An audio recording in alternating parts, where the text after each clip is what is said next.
We had really fast winds yesterday, gusts up near 50 miles per hour. In fact, we got a really cool picture from the lakeshore from David Barron's. We're going to show you that coming up in about 30 minutes or so. But the biggest thing about yesterday was just the fact that it was cold and snowy. And if we look at some of our recent high temperatures, I really love this. Kyle Underwood made this, and he showed it last night. You can really see that downward trend that we're in. As for today, 11/11. We're going to be climbing up to about 37 degrees.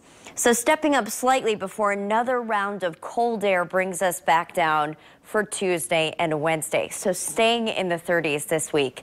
It's not until we get past this next, I would say, 7 days or so that we start to see the light at the end of the tunnel. By the time we get to Thanksgiving, we're probably going to be so warm that we're not going to see any snow on the ground.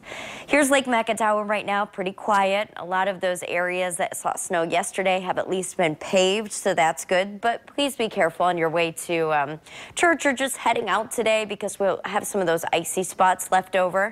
And if we look at Storm Track Live, you can see that some of us are still picking up snow, especially north of Grand Rapids. So if you're headed up to Cadillac today, you are going to run into some snow. And the places that have the best chance of accumulation are mainly Muskegon County over through Newaygo County, and then especially Oceana County. In fact, there's still a winter weather advisory for some of these counties here for the potential of accumulating snow through about noon today.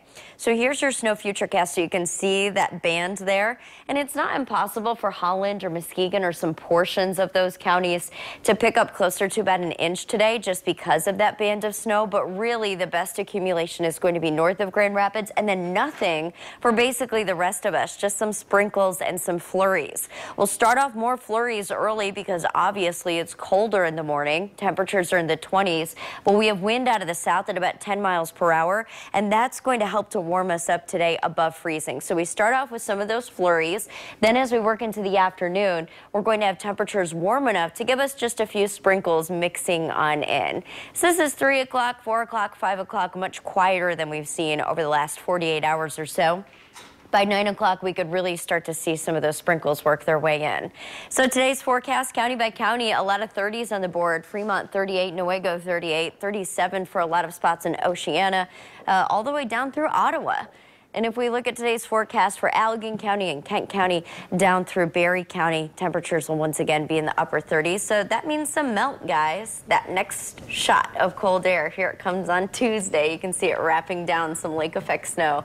So that's why we have lake snow on Tuesday. Some spots might not see all that much, but it's just one of those days that you probably want to take a little extra time if you're driving along 196 right by the lake shore or something like that.